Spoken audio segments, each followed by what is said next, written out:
بسم اللہ الرحمن الرحیم۔ حضرات محترم میرے بھائی بہنوں اور بیٹیوں،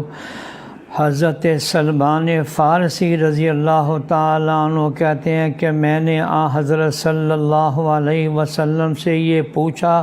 کہ وہ 40 حدیثیں کون سی ہے جن کے بارے میں آپ نے فرمایا کہ جو اس کو یاد کر لے گا وہ جنت میں داخل ہوگا۔ وہ 40 حدیثیں کیا ہیں؟ تو حضور صلی اللہ علیہ وسلم نے ارشاد فرمایا، نمبر 1 اللہ پر ایمان لائے، نمبر 2 آخرت کے دن پر ایمان لائے، نمبر 3 فرشتوں کے وجود پر، نمبر 4 سب آسمانی کتابوں پر، نمبر 5 تمام انبیاء کرام پر، نمبر 6 اور مرنے کے بعد دوبارہ زندگی پر، نمبر 7 تقدیر پر کہ بھلا اور برا جو کچھ ہوتا ہے سب اللہ ہی کی طرف سے ہے،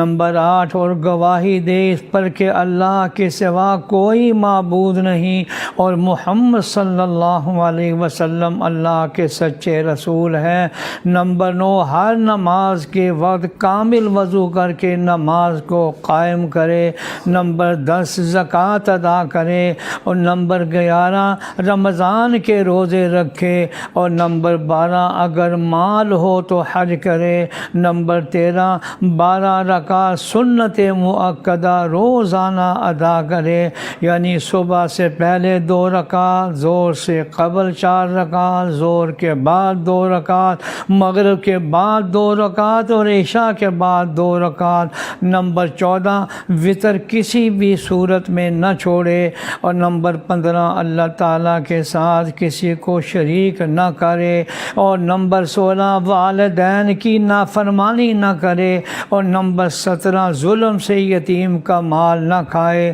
نمبر 18 شراب نہ پیے، نمبر 19 زنا نہ کرے، نمبر 20 جھوٹی قسم نہ کھائے، نمبر 21 جھوٹی گواہی نہ دے، نمبر 22 خواہشات نفسانیہ پر عمل نہ کرے، نمبر 23 مسلمان بھائی کی غیبت نہ کرے، اور 24 اور عفیفہ عورت پاک عورت یا مرد پر تہمت نہ لگائے، نمبر 25 اپنے مسلمان بھائی سے کینہ نہ رکھے، نمبر 26 لہو و لعب میں مشغول نہ ہو، نمبر 27 تماشائیوں میں شریک نہ ہو، نمبر 28 کسی پستہ قد کو عیب کی نیت سے ٹھگنا مت کہو، کسی کا مذاق مت اڑاؤ، نمبر 30 مسلمانوں کے درمیان چغل خوری نہ کرو، نمبر 31 اللہ جل شانہ کی نعمت پر اس کا شکر ادا کرو،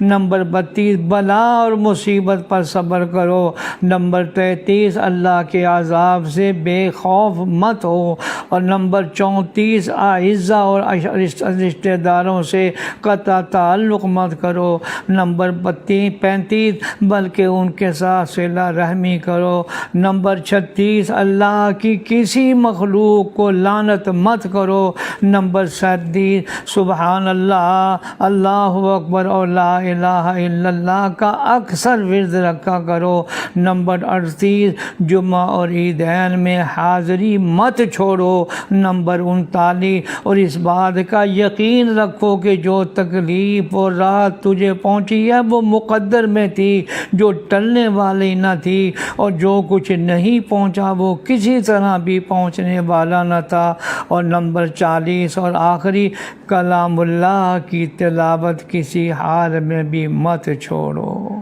یہ وہ روایت ہے کہ جس کے بارے میں حضرت صلی اللہ علیہ وسلم نے فرمایا کہ جو اس کو یاد کرے گا اس کا حشر انبیاء علیہم السلام اور علماء کرام کے ساتھ اللہ فرمائیں گے۔